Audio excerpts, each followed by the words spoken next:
Entonces, vía esa dirección se pueden percatar fácilmente, y déjenme decirles que eso ya lo están monitoreando la OCDE y lo está monitoreando México, de dónde vienen las operaciones, hacia dónde van, y en cuanto ven una operación atípica, pues van a revisarla en forma específica, en forma particular. Entonces, dentro de las sugerencias que estaba estableciendo la OCDE, decía, aquellas plataformas que no hicieran caso de hacer la retención por los servicios que están vendiendo. Vamos a hablar, el tema más importante en este momento que voy a subrayar es el tema de las plataformas digitales, pero que se dedican a la venta de servicios hoteleros, que es el problema básico que tenemos dentro del estado de Quintana Roo. Muchos condominios le están haciendo un mal a los que sí pagan regularmente sus impuestos, como son los hoteleros, porque rentan sus condominios y ellos no pagan impuestos. Entonces, me voy a referir más a lo que es la cuestión de los servicios digitales en cuanto a servicios hoteleros. Existen aquí, y más adelante lo vamos a ver también, 3 tipos diferentes de intervinientes. Uno, la plataforma digital, que es la que me da el acceso para que yo pueda hacer alguna reservación, la que me hace publicidad a mi negocio, la que me dice dónde está ubicado, la que me da toda la información como si fuera el propio negocio, los precios, la ubicación, las facilidades que tiene, tipo de lujos, tipo de restaurantes, tipo de instalaciones recreativas, etcétera, etcétera, etcétera. Entonces, esos son unos. El otro es el vendedor, que es el hotel, en este caso el condominio, la compañía transportadora, etcétera, etcétera. Segunda persona. Y la tercera persona es el consumidor, el que está haciendo la adquisición de los productos. Entonces, en eso está basado, y en eso se fijaron mucho para hacer el estudio de la OCDE, como lo vamos a ver más adelante. Entonces, es obligación pagar el impuesto correspondiente causado por los agentes que participan en la economía colaborativa. Por eso se le llama economía colaborativa, porque intervienen estas 3 partes que acabo de comentar en este momento. Por los ingresos que perciben por las actividades económicas que realizan a través de las plataformas tecnológicas. Atendiendo al principio de neutralidad, lo que se pretende es que aquellos contribuyentes en situaciones análogas, comerciantes o prestadores de servicios convencionales o mediante la economía colaborativa, que efectúen operaciones similares se encuentren en niveles impositivos parejos. Más adelante vamos a ver también, les comento, el estudio que se hizo para la retención del impuesto sobre la renta. Como ustedes ya saben, dentro de la ley del impuesto sobre la renta se establecen algunos porcentajes que considera, que ya hicieron estudios, a lo mejor no fue el SAT, fue también la OCDE, la que hizo los estudios de cuántos son los porcentajes de utilidad por tipo de actividad que tengas. Entonces, dentro del estudio de la OCDE nos dicen, se estudió por tipo de negocio cuánto era la utilidad que obtenía, y de acuerdo con esta utilidad consideran que la retención o los porcentajes de retención que ellos están sugiriendo, que son los que se plasmaron finalmente en la ley del impuesto sobre la renta y en la ley del IVA, son los que proceden de acuerdo con este tipo de información que tenemos, de los porcentajes de utilidad. Por eso se ven bajos los porcentajes, no se ven tan altos. Por esta razón, porque lo consideran ya un porcentaje de retención sobre la utilidad, no sobre los ingresos totales, ¿ok? Y ahorita, para que quede más claro, vamos a ver los ejemplos más adelante. Los sujetos del impuesto a que se refiere la sección 3 del capítulo 2 del título 4 de la ley del impuesto sobre la renta son las personas físicas con actividades empresariales que enajenen bienes o presten servicio a través de Internet mediante plataformas tecnológicas por los ingresos que obtengan a través de estos citados medios. Si tienen por ahí alguna pregunta, colegas, aun cuando apenas vamos iniciando, pero bueno, la pueden hacer. La idea es simplificar el pago del impuesto sobre la renta en el caso de que las plataformas de intermediación también procesen los pagos que realizan los demandantes de bienes y servicios a los oferentes de los mismos. Se propone que el impuesto se pague mediante un esquema de retención que efectúen las personas morales residentes en México o residentes en el extranjero con o sin establecimiento permanente en el país, que proporcionen de manera directa o indirecta el uso de las plataformas tecnológicas, aplicaciones informáticas y similares. ¿Qué están diciendo con esto? Tu plataforma, que eres la que está vendiendo y que eres la que estás cobrando, porque imagínense, sería bastante complicado y aparte no le convendría a la plataforma decir, ok, yo te vendo el servicio, pero págale allá en México a tal dirección el ingreso. Entonces, pues la plataforma, por cuestiones de seguridad también jurídica y de responsabilidad, también hacer frente a las reclamaciones que en determinado momento tuvieran los clientes, son los que venden y los que cobran el servicio.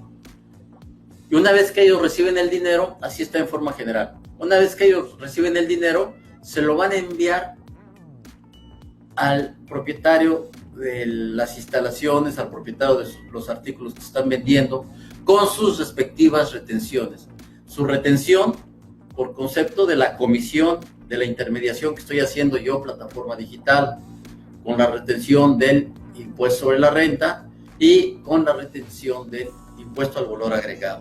En algunos casos vamos a ver cómo está dramático. Al final traigo unos ejemplos en una hoja de Excel para que vean cómo funciona la mecánica. Espero que para que no quede ninguna duda al respecto.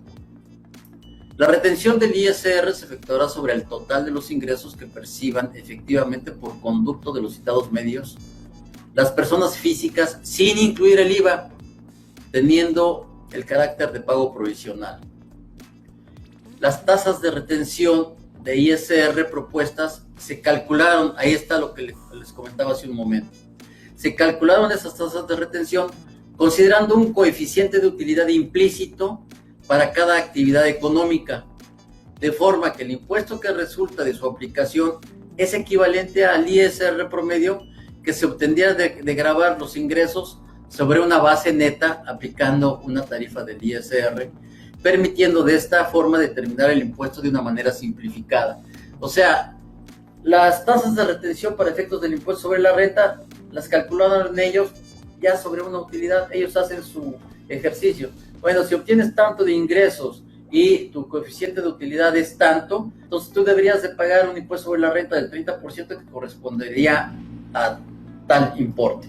Entonces, sobre esa utilidad es sobre lo que yo estoy calculando la retención, que más o menos, de acuerdo con este párrafo que establece la exposición de motivos de las modificaciones fiscales para 2020, es como está establecido en ley también.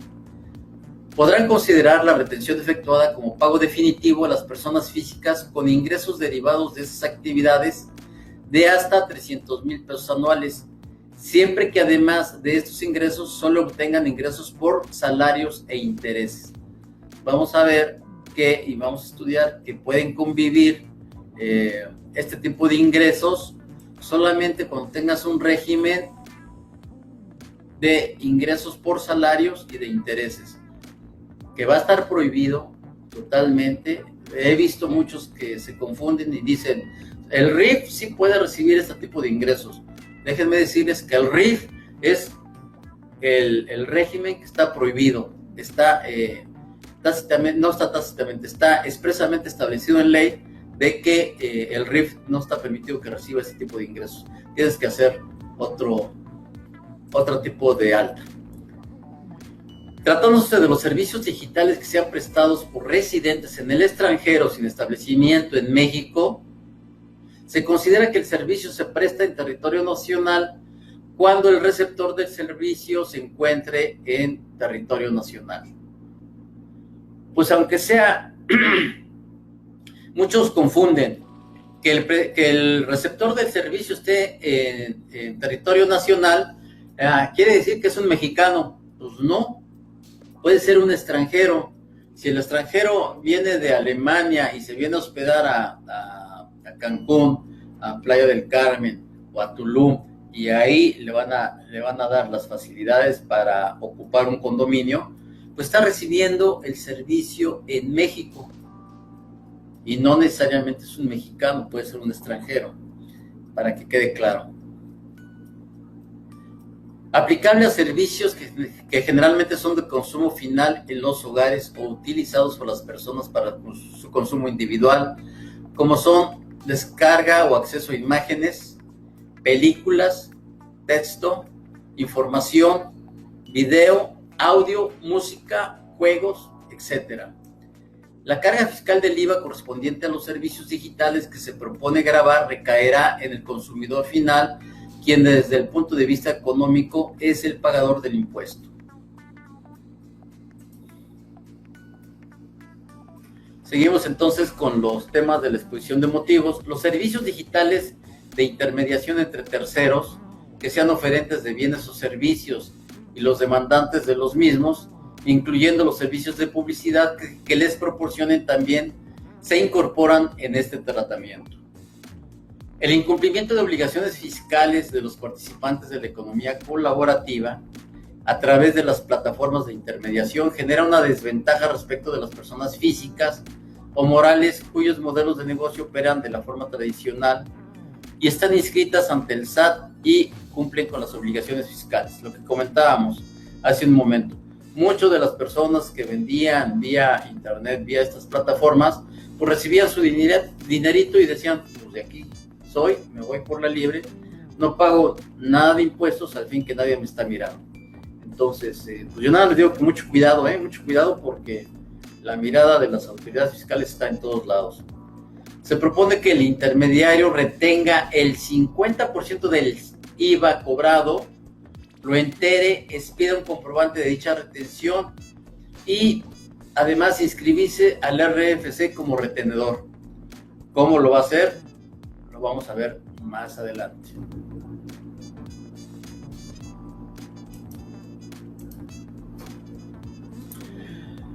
Vamos a entrar ya de lleno entonces a lo que nos establece la ley del impuesto sobre la renta para ir viendo nuestros ejemplos y vamos a ir platicando sobre cómo va a aplicar precisamente estas obligaciones. Para que quede bien claro, se hizo una modificación en cuanto al artículo primero, que me establece que las personas físicas y las morales están obligados al impuesto sobre la renta en los siguientes casos. Los residentes en México respecto de todos sus ingresos, cualquiera que sea la ubicación de la fuente de riqueza en donde proceda. 2.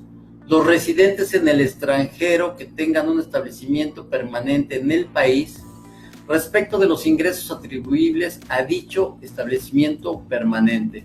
Entonces, ya no hay manera de escape, ya está perfectamente bien plasmado en esta fracción 2 del artículo primero.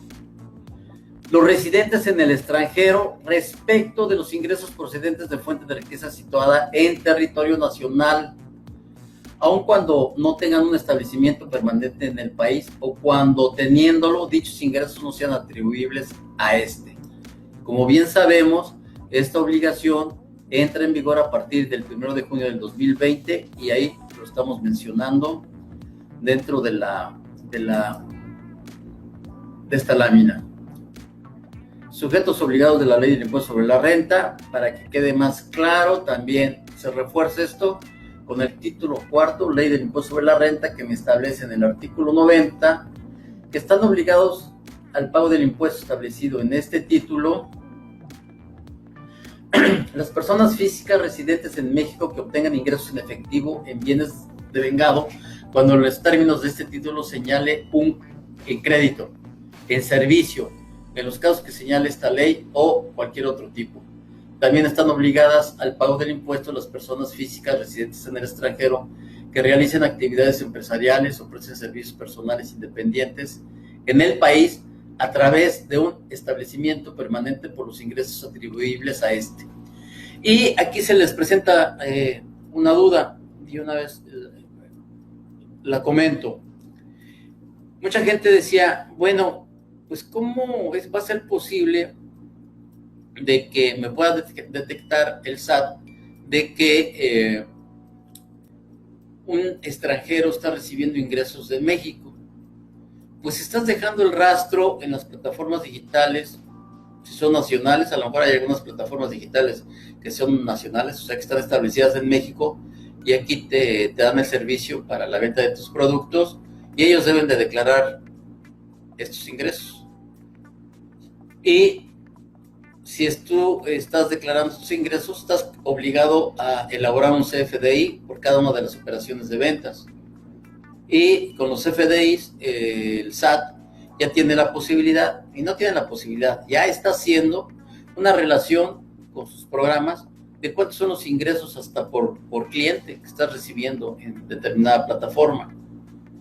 Adicionalmente a esto les comento que yo recuerdo hace como 10 o 15 años se estableció una ley que entre Estados Unidos y México, en el cual hacen intercambio de información bancaria por todos los depósitos, en ciertas circunstancias eran de $5,000, en estas circunstancias hasta más bajas, de residentes mexicanos en Estados Unidos le da la información a México, de residentes de Estados Unidos en México da la información a Estados Unidos, para verificar que no haya lavado de dinero. Entonces, cuando tienes tus cuentas bancarizadas, que es casi como haces los pagos vía transferencias, todo queda registrado.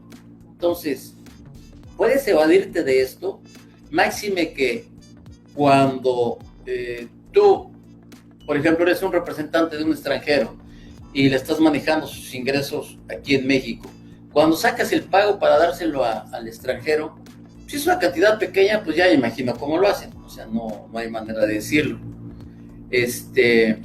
Ahí lo comprueban con gastitos, pero cuando son pagos fuertes, ¿cómo lo compruebas? ¿Cómo le hacen para deducirlo de la contabilidad y no tengan que pagar tanto impuesto sobre la renta? Sé que hay forma de hacerlo, pero estás recibiendo el dinero en tus cuentas bancarias y lo más seguro es que lo estés sacando el dinero de las cuentas bancarias, porque es donde lo tienes. Entonces, las maneras y las formas de que las autoridades fiscales, el SAT, la OCDE, Banco de México, etcétera, etcétera, todas las instituciones de gobierno se den cuenta de cómo estás haciendo el manejo del dinero. Colegas, yo nada más se los quiero poner en la mesa. Dense cuenta de cómo se está manejando esto. No se expongan con una serie de consejos y de planeaciones agresivas que después nos vayan a agarrar con los dedos en la puerta y también salen volando ustedes. Recuerden, ya los asesores, aquellos contadores y abogados fiscalistas que dan asesoría o planeación fiscal, tienen responsabilidad. Entonces, no está tan sencillo. Cada día se va cerrando más la brecha para que no se den cuenta las autoridades de este tipo de situaciones. Tenemos entonces que se incluye en la sección 3 la ley del impuesto sobre la renta, que se denomina de los ingresos por la enajenación de bienes o la prestación de servicios a través de Internet mediante plataformas tecnológicas, aplicaciones informáticas y similares. Para no variar, no puede faltar esa palabra de y similares o todos aquellos que se le parezcan, ¿no? Para que no quede nada contemplado. El artículo 113A nos habla de quiénes están obligados de acuerdo con esta sección, y son precisamente los contribuyentes personas físicas con actividades empresariales. A ver, aquí hago una acotación. ¿Qué es lo que más le preocupa al SAT? Que me imagino que también es por consejo de la OCDE, que se ha dado cuenta de que no pagan impuestos, pues son precisamente las personas físicas que reciben ingresos, y las personas físicas se les hacía muy fácil, como siempre, agarran a una persona humilde de algún pueblito y le dicen, oye, vente, te voy a dar 10,000 pesos, y pues lógicamente vuelves loco a una persona humilde que no está acostumbrado a ver esas cantidades de dinero, y lo dan de alta en una empresa como representante legal, como responsable, como todo. Un cliente extranjero que renta su condominio me pide mi RFC como administrador para darse los clientes y no registrarse en el SAT como extranjero.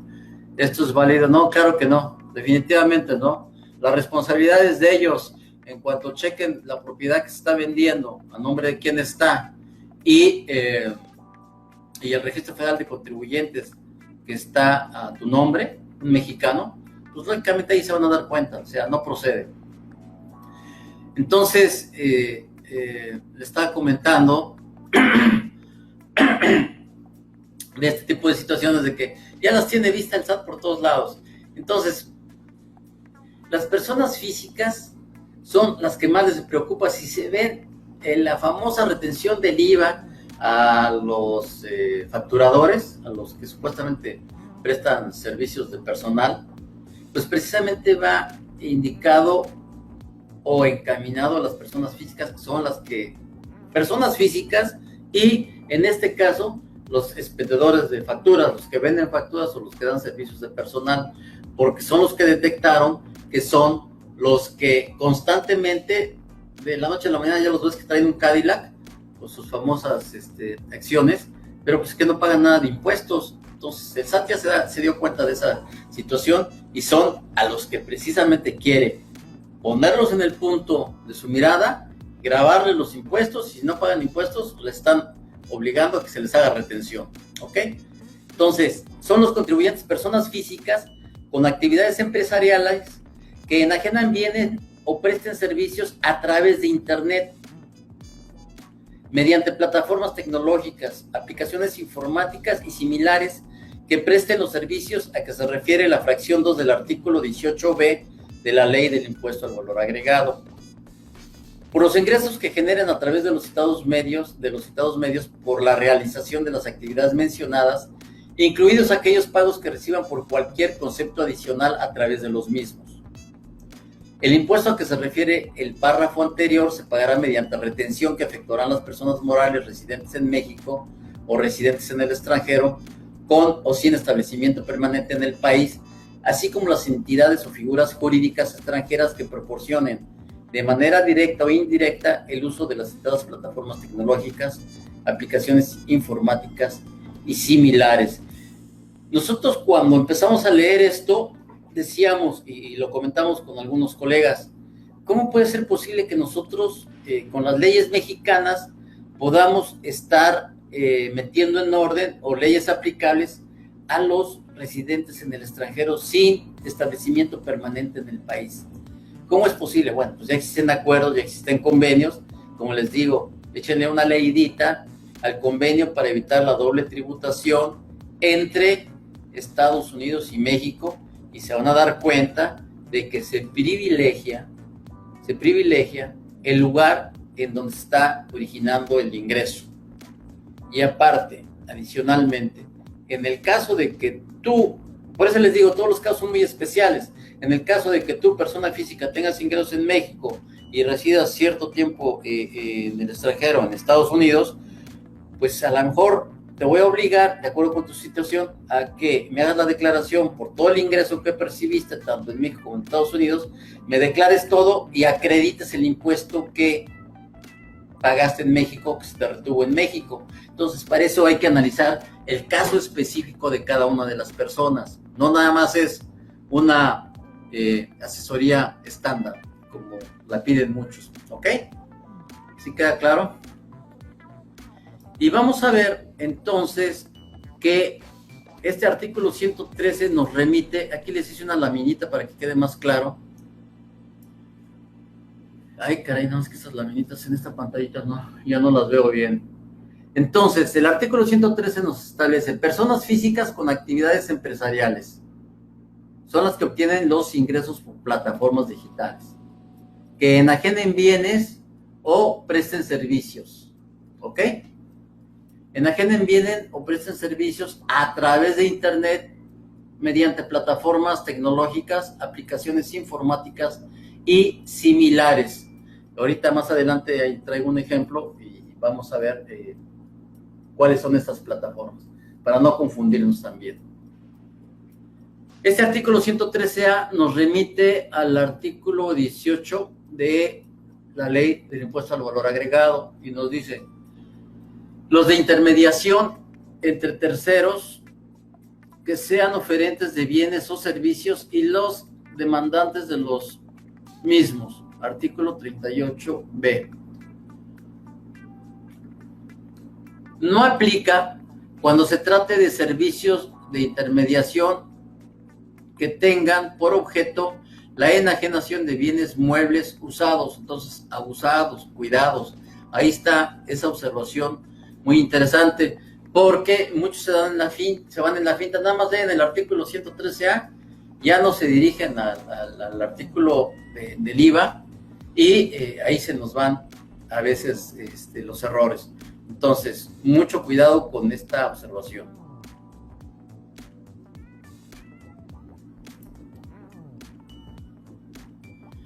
Del sujeto, objeto y tasa del artículo 113A. Tenemos entonces que la retención que efectúen las personas morales residentes en México o residentes en el extranjero con o sin establecimiento permanente en el país, así como las entidades o figuras jurídicas extranjeras que proporcionen de manera directa o indirecta el uso de las citadas plataformas tecnológicas, aplicaciones informáticas y similares, se considera como pago provisional aplicando las siguientes tablas de retención. Aquí tenemos en el caso de transporte terrestre de pasajeros y de entrega de bienes. Aquí lo tienen. Tenemos compañías conocidas como Uber, Cabify y esta no sé cuál sea. Los ingresos con un monto hasta de 5,500 es una tasa de retención de impuestos sobre la renta del 2%. Hasta 15,000 pesos, esto quiere decir que son de 5,501 hasta 15,000 pesos, la tasa de retención es del 4%. De 15,001 pesos o un centavo hasta 21,000, la tasa de retención es del 6%. Más de 21,000 es del 8%. Tratándose entonces de prestación de servicios de transporte terrestre de pasajeros, de entrega y de bienes. Esto era porque, ¿qué sucedía con Uber? A ver, ¿qué sucedía? Que muchos entraron al negocio. Pues comprabas tu carrito, se lo dabas a alguien que te lo manejara, tenías lana para hacer la inversión y te enlazabas con Uber para que ellos te dieran. La verdad, su plataforma está impresionante. ¿Cómo la manejan? Como está practicando con un primo por ahí que hizo, déjame ver si está por aquí, que hizo este tipo de situación de comprarse su taxi. ¿Y qué pasaba? Pues que regularmente pues no te retenían impuestos y no pagabas impuestos si no presentabas declaración, pues por la libre, como decimos vulgarmente. Entonces, pues aquí se quejaban los taxistas, como siempre se quejan, de que le estaban haciendo una competencia desleal porque ellos no pagaban las cuotas del sindicato, las cuotas, la cuenta que le dan al dueño, y el dueño paga las placas y etcétera, etcétera. O sea, todos los taxistas tienen una serie de costos que son bastante altos, el mantenimiento y demás. Y al hacer la utilización de ofrecer tus servicios vía las plataformas electrónicas Uber, Cabify, las que se dedican al transporte terrestre, pues no pagaban impuestos. Entonces, lógicamente, llevaban alguna ventaja sobre esta situación. Cosa que, pues ya con esta disposición del artículo 113A, ya nos queda muy clara. Tenemos, tratándose de prestación de servicios de hospedaje, que el monto de ingresos, dice, la retención se realiza sobre el precio de la contraprestación sin incluir el IVA. Lo que les reitero, la anotación que quiero hacer en este punto es, cuidado cuando ustedes sepan que su cliente o la persona que ustedes están asesorando hace alguna negociación con alguna plataforma digital, tengan cuidado en que no incluyan el IVA como parte de la base para la comisión, porque por ahí vi algún ejemplito que estaban haciendo algunas personas y estaban considerando el IVA, y sobre el ingreso más el IVA estaban calculando la comisión con la cual se quedaba la plataforma digital, y pues lógicamente esto no procede. Entonces aquí tenemos los servicios de internet y los clientes que acceden a esos servicios, y la persona que también está ofreciendo los servicios y que utiliza la plataforma para la venta. La retención desde hasta 5,000 pesos, el 2%, de 5,000 pesos un centavo hasta 15,000 es el 3%. No se confundan, porque como nos cambian la nomenclatura de las tablas y nos los ponen de esta manera, hay que estarla revisando, porque la queremos aplicar como las anteriores, como las que estamos acostumbrados, que existe ya en la ley del impuesto sobre la renta, y bueno, incurrimos en error. Entonces, de 15,000 pesos un centavo hasta 35,000 o 34,999, el 3%. De 35,000, miren, aquí hasta 35,000 y más de 35,000. Entonces, el 5%. Aquí de 15,000, decíamos, un centavo a 34,999, pues el 3%. El 5 hasta 35 y más de 35, el 10%.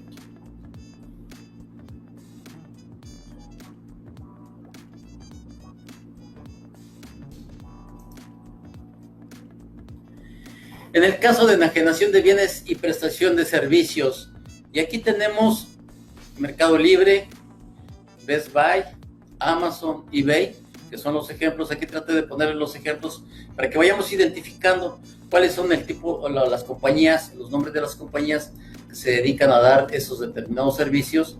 Vimos que en el caso anterior, a ver, vamos a ver, esto es la 30,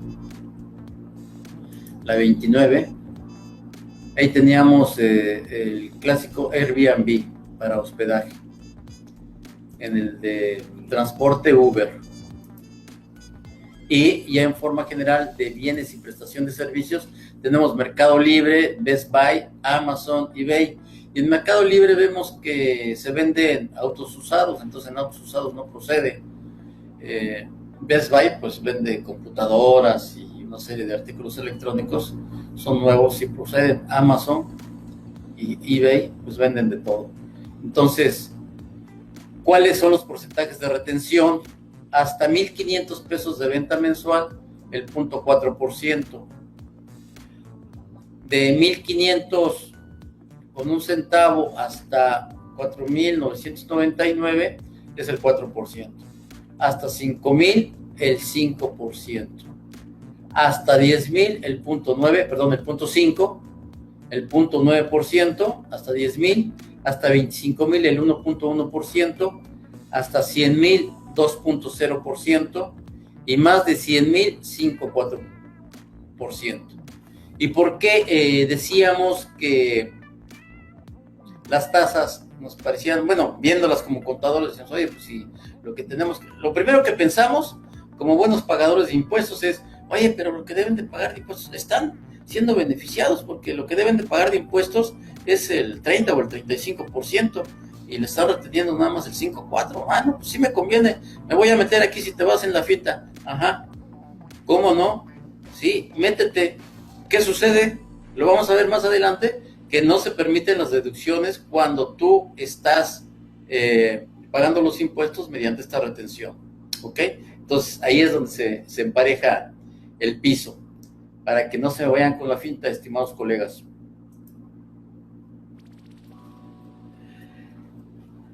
Seguimos, de los ingresos por enajenación de bienes o prestaciones de servicios a través de internet mediante plataformas.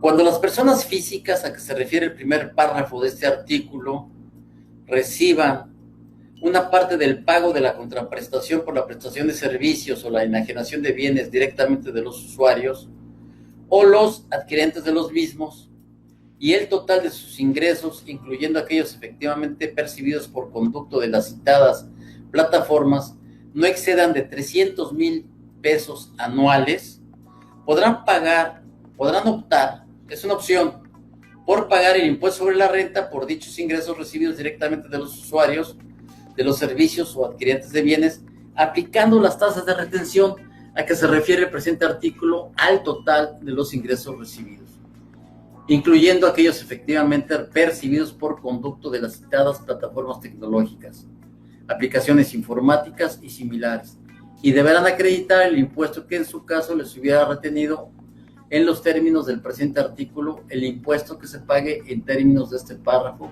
se considerará como pago definitivo.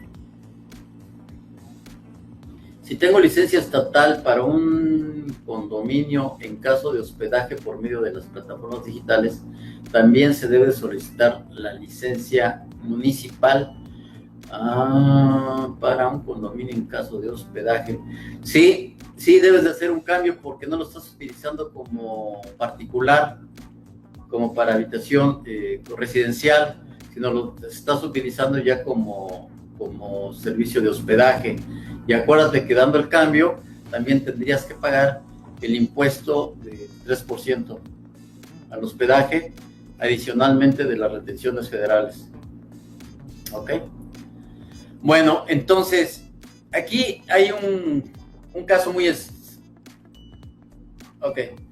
En el caso de que tú hagas uso de esta plataforma y tienes ingresos que te da la plataforma, pero tú también obtienes ingresos que tú recibes directamente, te dicen, pues junta tus ingresos y hazlos y paga los impuestos sobre las tasas que yo te estoy aplicando o te estoy estableciendo en las tablas de impuestos que anteriormente vimos, que están aquí igual en el artículo 113A, y tú tienes la opción de que si no rebasas tus ingresos anuales de 300,000 pesos, entonces puedes considerarlo como un pago definitivo.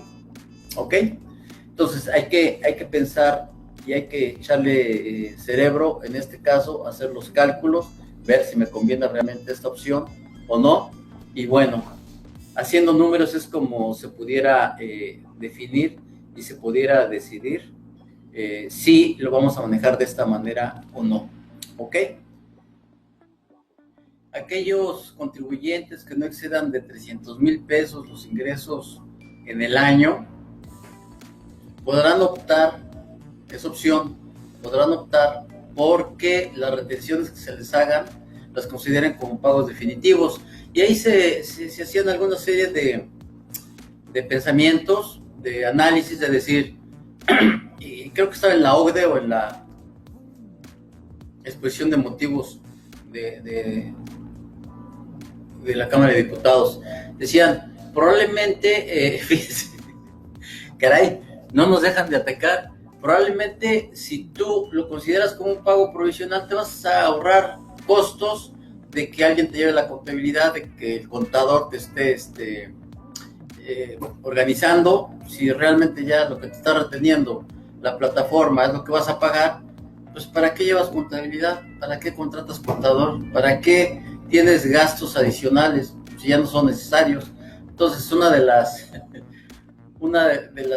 causales que daban así como para que, oye, pues considera lo mejor como pago definitivo y ya te vas a ahorrar algunas cuestiones más de gastos. Aquí tenemos un ejemplo considerando ingresos de enajenación de bienes y prestación de servicios. Tenemos ingresos recibidos directamente de los usuarios. Vamos a poner aquí en el ejemplo que son 19,000 pesos. Los ingresos mensuales recibidos tienes 24,000. En total, sumando los dos ingresos, tienes 43,000 pesos. Muy bien. Como la plataforma digital son los que cobraron 24,000 pesos, ellos te hicieron una retención por este ingreso y de acuerdo con la tabla del 1.1%. Pero cuando tú vas a pagar tu impuesto en el mes, lo vas a pagar por la totalidad de los ingresos, que son los 19 que tú cobraste directamente de los usuarios, más los 24 que te pagaron las plataformas digitales, son 20, 39, 43,000 pesos. Pero hay una diferencia entre la tasa que te retuvo y lo que aplica para tu ingreso mensual. En este caso, de acuerdo con la tabla, aplica el 2%. Aplicas el 2% sobre los 43,000 y obtienes un pago de impuesto mensual sobre los 43,000 de 860 pesos. A estos 860 pesos tú le vas a acreditar, le vas a disminuir los 264 pesos que te disminuyó la plataforma digital. Vas a pagar el neto. 860 menos 264 son 596. ¿Está claro? ¿Tienen alguna duda? ¿Está claro el ejemplo o quieren que lo repitamos? Creo que la forma en que lo estoy manejando aquí de esta manera, de separárselos ordenadamente, de poner al final el total, pues está muy claro, así como para que lo entiendan todos ustedes. ¿No hay dudas? Si nadie hace mención de que tenga dudas, pues lo damos como que está bien y seguimos. Ingresos por plataformas digitales, de acuerdo con el artículo 113b, fracción 1 y 2. Opción de considerar como pagos definitivos las retenciones que les efectúen, lo que platicábamos. Cuando únicamente obtengas ingresos mediante las plataformas digitales y estos no excedan de 300,000 pesos. Además de los citados ingresos, obtengas ingresos por salarios o intereses, de acuerdo con los salarios en el capítulo 1 del título cuarto y los intereses en el capítulo 6 igual del título cuarto, siempre y cuando en su conjunto no excedan de la cantidad de 300,000 pesos. Ingresos por plataformas digitales, artículo 113, fracción B, de 113b, fracción 2. Los contribuyentes que consideren sus pagos definitivos estarán a lo siguiente, es lo que les había comentado. No podrán hacer las deducciones que correspondan por las actividades realizadas a través de las plataformas tecnológicas. O sea, aquellos que veían de primera mano o primera vista de que la tasa de retención es muy barata, nos conviene, pues mejor nos metemos aquí y casi no pagas impuestos. No, pues lo pagas, y lo pagas a fuerza sobre los ingresos, y aunque tú tuvieras pérdidas en determinado momento porque tuviste muchas deducciones, ya no hay manera de hacer nada porque ya lo terminaste o lo determinaste de hacerlo como un pago definitivo. Entonces, cuidado con las decisiones que se tomen. Fracción B. Deberán conservar el comprobante fiscal digital por internet que les proporcione la plataforma tecnológica.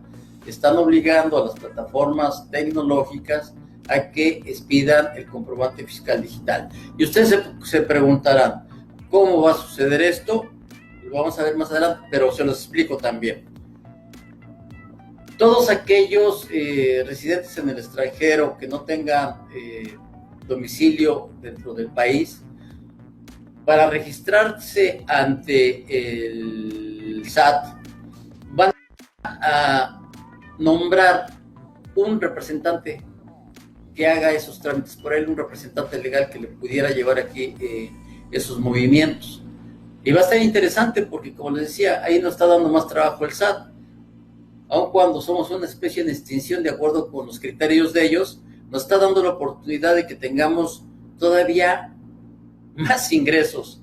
Entonces, te van a nombrar como representante legal estas plataformas en el extranjero. Para nombrarte representante legal, te van a expedir un poder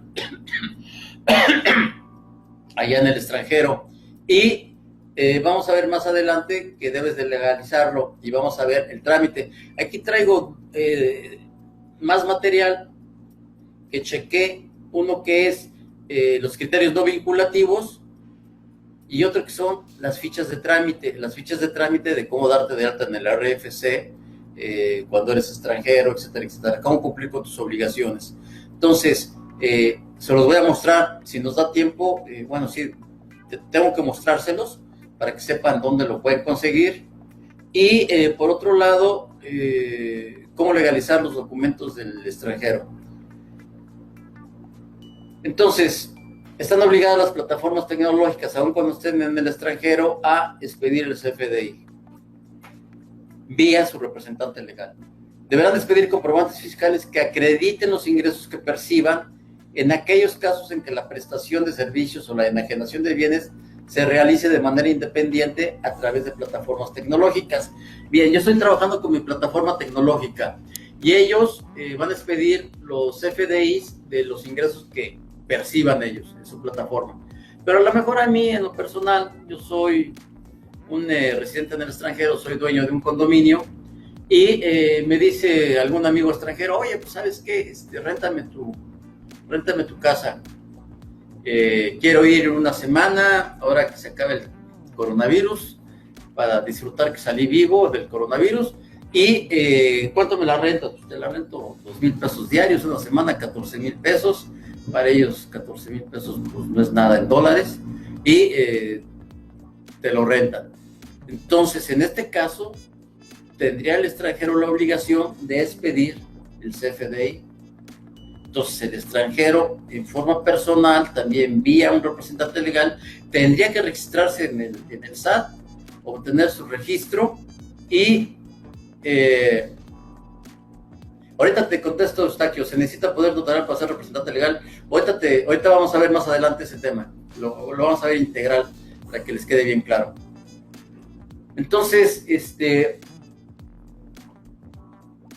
registrarse el extranjero en el RFC, pero bueno, yo aquí lo que puedo comentar es, el extranjero no va a ir como corderito a darse de alta. Si estás recibiendo un dinero de ingreso en efectivo, pues te quedas con él y te lo gastas, no sé. Digo, está mal decirlo, pero así es como lo manejan. Por cierto, no los había enseñado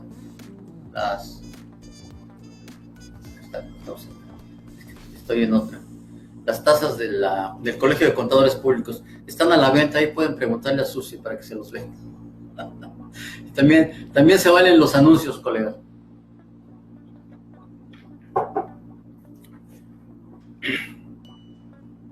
Ok. Deberán presentar un aviso al SAT en donde manifiesten la opción de considerar las retenciones como pagos definitivos dentro de los 30 días siguientes a aquel en el que el contribuyente perciba el primer ingreso por el pago de las contraprestaciones por las actividades. Se está acabando el tiempo. Si tú tenías esta actividad ya desde el año pasado y íbamos a comenzar a partir del 1 de junio con esta obligación, ya de manera formal, y no lo has hecho, bueno, les comento que se está acabando el tiempo. Y otra cuestión muy importante que hay que poner mucha atención es, no podrá variarse durante un periodo de 5 años contados a partir de la fecha en la que el contribuyente haya presentado el aviso, esto es, de que consideras que tus pagos son definitivos. Entonces, mucho cuidado con las decisiones que comentábamos, hay que analizarlas cuidadosamente antes de tomarlas.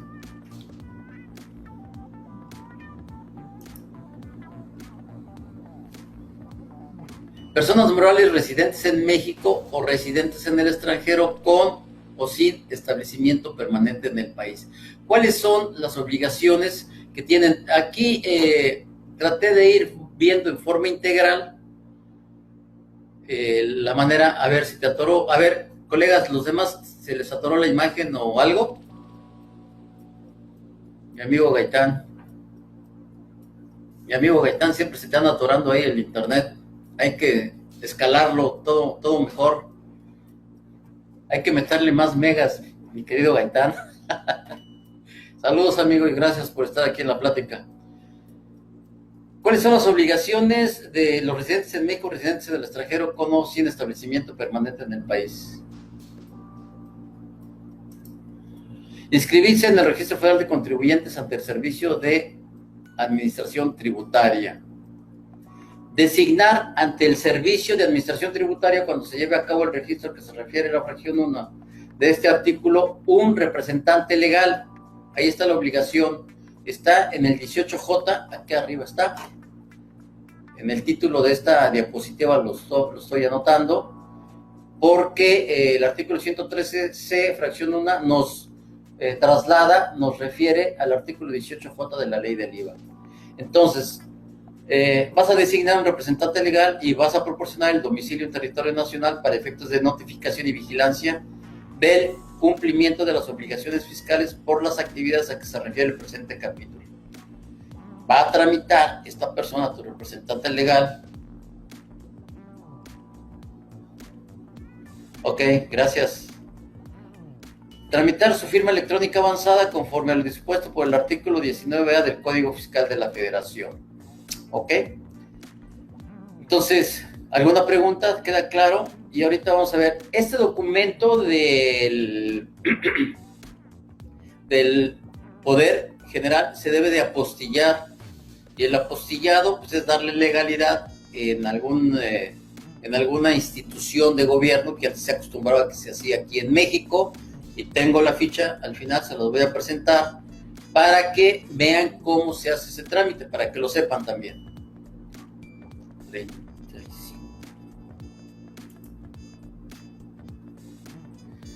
Siguiendo con estas obligaciones del 18J de la ley del IVA, proporcionar comprobantes fiscales a las personas físicas a las que se les hubiera efectuado la retención a que se refiere el artículo 113A de esta ley, en los que conste el monto del pago y el impuesto retenido, a más tardar dentro de los 5 días siguientes al mes en que se efectúe la retención. Hay un criterio, estaba viendo un criterio vinculativo por ahí, porque constantemente preguntan algunos colegas y preguntan a algunas personas que hacen la facturación. Oigan, ¿es legal que el prestador de servicios me dice, nada más tengo 24 horas, nada más tengo 72 horas para darte la factura? Ahí está la dirección, tú entra y saca tu factura ahí en mi plataforma, en mi sitio web. No te podemos hacer la factura aquí porque no está la señorita. Hay un criterio vinculativo que estuve checando, el cual te establece que todas esas prácticas son indebidas, no lo deben de hacer. La obligación de las personas que prestan servicios es de que en ese momento en el que te están dando el servicio, te deben de pedir tu RFC, solicitar tu RFC para hacer tu factura, tu CFDI, y entregártelo en ese momento. Y si tú lo solicitas, la expresión en papel, te la deben de entregar también. Y esas son unas de las prácticas indebidas. Entonces, para que sepan que también existe la misma obligación para este tipo de prestadores de servicios.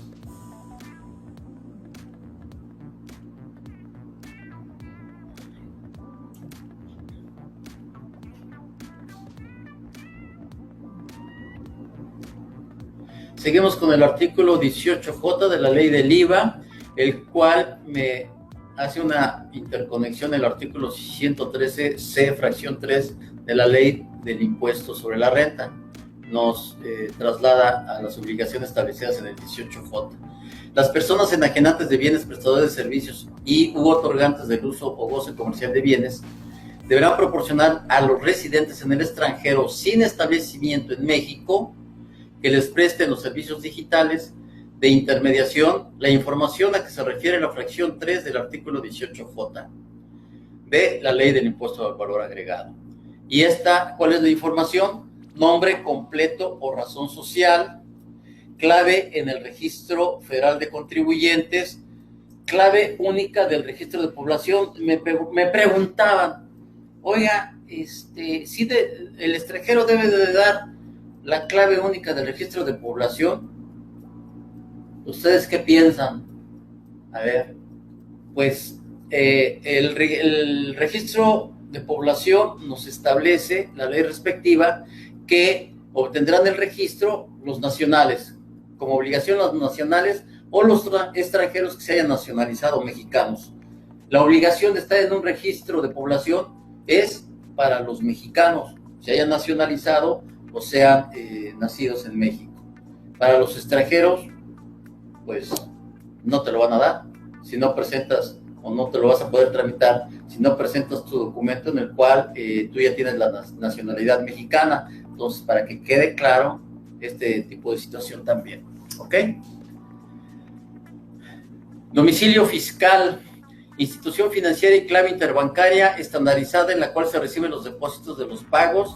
Tratándose de servicios de hospedaje, la dirección del inmueble. Ahí está, ¿ok?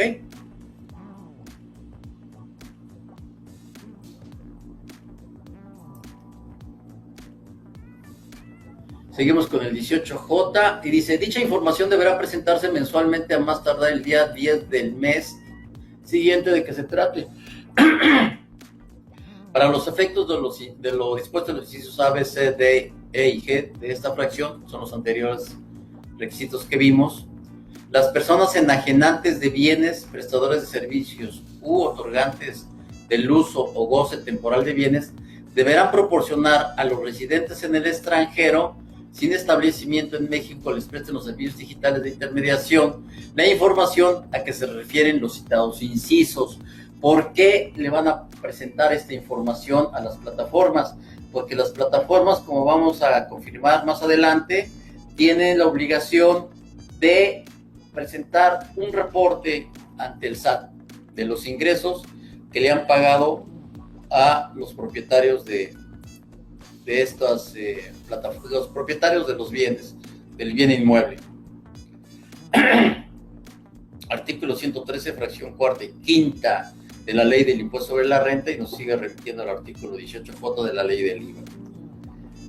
Fracción cuarta, retener y entregar el impuesto sobre la renta que corresponda conforme a lo dispuesto en el artículo 113A de esta ley, mediante declaración que presentarán ante las oficinas autorizadas a más tardar el día 17 del mes inmediato siguiente al mes por el que se efectuó la retención.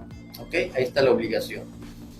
En caso de que los contribuyentes, fíjense, aquí está el castigo, en caso de que los contribuyentes no proporcionen su clave del Registro Federal de Contribuyentes prevista en el inciso B de la fracción 3 del artículo 18J de la ley del IVA, se deberá de retener el impuesto que corresponda por los ingresos a que se refiere el artículo 113 de esta ley, aplicando la tasa del 20% sobre los ingresos referidos. Pues yo creo que con esto ya están llevando todo el impuesto. Entonces, esto es el castigo para aquellos contribuyentes que no otorguen el Registro Federal de Contribuyentes a la plataforma para que pueda hacer los pagos. Fracción cuarta, conservar como parte de su contabilidad la documentación que demuestre que efectuaron la retención y el pero del impuesto sobre la renta correspondiente. Aquí también creo que es conveniente que asesoremos a nuestros clientes de que le solicitan a la plataforma la información que le están dando al SAT. O sea, ¿qué información le estás dando al SAT? Dámela a mí, la relación de todos los ingresos mes por mes, dame una copia a mí para saber lo que estás entregando y el pago de impuestos también. Las obligaciones establecidas en las fracciones 3, 4 y 5 de este artículo deberán cumplir de conformidad con las reglas de carácter general que para tal efecto emita el Servicio de Administración Tributaria.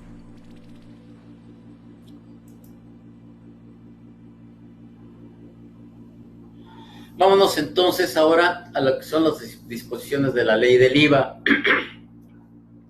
En términos del artículo 18b de la ley del IVA, se consideran objeto de gravamen los servicios digitales que se proporcionen mediante aplicaciones o contenidos en formato digital a través de Internet u otra red, fundamentalmente automatizados, pudiendo o no requerir una intervención humana mínima, siempre que por los mismos se cobre una contraprestación.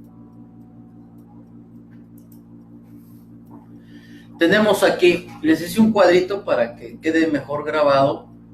Estoy en esta infografía expresando lo que contiene el artículo 18b de la ley del impuesto al valor agregado en cuanto a las disposiciones generales. El capítulo 3 bis de la ley del IVA nos habla o se refiere a la prestación de servicios digitales por residentes en el extranjero sin establecimiento en México. Estos servicios digitales se prestan mediante aplicaciones o contenidos en formato digital a través de Internet u otra red, fundamentalmente automatizados. Esto se encuentra en el artículo 18b, párrafo 1 de la ley del IVA. ¿Cuáles son este tipo de servicios? Nos habla, en primera instancia, de la descarga o acceso de imágenes. Fíjense, imágenes y películas. Yo creo que aquí lo que había estado sucediendo con las compañías que nos daban este servicio como Netflix, como Disney, como Premium, Prime, todo este tipo de plataformas o compañías que se dedicaban a dar este servicio, lógicamente van a subir el precio porque no están considerando ni el IVA, ni están considerando la retención que deberían de hacer de impuesto sobre la renta. Entonces se van a encontrar en una disyuntiva bastante pesada porque no van a saber qué hacer. Si de por sí ahorita les paso el tip para que se aprovechen, como buenos contadores ya lo deberían de tener en mente, o creo que ya lo pensaron. Pues ahorita voy con la compañía que me está dando el servicio de cable y le digo, ¿sabes qué? Voy a cancelar el servicio porque no hay dinero por la pandemia. Y te van a ofrecer todos los servicios, te van a dar oportunidad de que pagues menos cantidad y te van a hacer algún ofrecimiento para que no los abandones. Entonces, es una buena oportunidad que hay que aprovechar. Si en lugar de que no los suban porque no pagan impuestos, no los bajan, pues va a estar de maravilla la decisión. Eso pues hay que hacerlo con todos los que se pueda, ¿no? Con los que nos están rentando, con los que nos dan algún servicio de mercadotecnia o de venta vía internet, representación, etcétera, etcétera. Entonces, ¿cuáles son los servicios? Descarga o acceso a imágenes, películas, a texto, información, algunos periódicos, algunas plataformas que te mandan información, videos, audio, música. YouTube tiene su canal premium que te cobra una cantidad mínima, pero imagínense, ya hay millones de personas que cobren este servicio para que no estés oyendo los odiosos anuncios que te los ponen. Yo cada día te los ponen más cercanos, ¿no? 10 segundos, ¿no? 1 minuto, 2 minutos ya te están poniendo ahí los anuncios. O si estás echándote un bañito en la tina y dejas la música, se te corta a los determinados minutos y ya te quedas sin música. Entonces, pues se te corta el sueño. Juegos, incluyendo los juegos de azar, así que a esos juegos de azar, terrible, terrible. Acuérdense que los juegos de azar hay que dar información por la ley antilavado, para determinados montos de premios y adicionalmente de que darán la información, pues ahora van a tener que hacer retención. Así como otros contenidos multimedia, ambientes multijuego que ya pueden jugar una persona que esté aquí en Cancún, puede jugar con una persona del DF, pueden jugar varios, se ponen de acuerdo y lógicamente por esto les cobran. La obtención de tonos móviles, aquellos que traen unos tonos ahí medios cumbiancheros en los teléfonos que los bajan, pues les cobran por eso. La visualización de noticias en línea, información sobre el tráfico, pronósticos meteorológicos y estadísticas. Importante checarlo, siempre ha existido en la ley del IVA. No se aplica lo dispuesto en esta fracción a la descarga o acceso a libros, periódicos y revistas electrónicos. Entonces, en música aquí tenemos YouTube, Spotify y estos otros que realmente los desconozco, ¿no? Los de intermediación entre terceros que sean oferentes de bienes o servicios y los demandantes de los mismos. Otro tipo de servicio que también está contenido dentro del artículo 18b de la ley del IVA. No aplica, ya lo habíamos visto, cuando se trata de servicios de intermediación que tengan por objeto la enajenación de bienes muebles usados. ¿Ok? Y aquí cabe hacer la aclaración de la obligatoriedad que tenemos de pago del impuesto sobre la venta de automóviles usados y la facturación. Toda la gente dice, no, pues es que no existe la obligación en ningún lado. Bueno, en resolución miscelánea ya se encuentra que cuando vendas un auto usado, tienes la obligación, si no estás dado de alta en ningún régimen, tienes la obligación de darte de alta exclusivamente para facturar la venta de tu auto, determinar tu utilidad o tu ganancia y hacer el pago de impuestos. Esto ya está cerrando más porque los trámites que tienes que hacer de cambio de propietario, etcétera, etcétera, no los vas a hacer ya con la carta que te da la compañía, la agencia de automóviles, lo vas a hacer con el CFDI. Entonces, si les comento esto porque también mucha gente pregunta al respecto, yo no sabía, yo no tengo por qué facturar la venta de mi auto. Entonces, para que sepan. También tenemos dentro de estas actividades, de estos servicios que se encuentran contenidos, clubes en línea y páginas de citas, artículo 18b, fracción tercera. ¿Ok? La enseñanza a distancia o test de ejercicios. Tenemos aquí, miren, aquí les puse para los clubes en línea. Ahí les puse los signos para que sepan, los que estén interesados. Y también los que estén interesados en la enseñanza a distancia, ahí les anoté que ya existen algunas plataformas que se dedican a dar cursos de Excel, de PowerPoint, en Skype te cobran por los servicios. Hay muchas plataformas ya de educación, los cuales puedes utilizar y te cobran, y entonces ya obtienen ingresos y también, lógicamente, aplican las retenciones.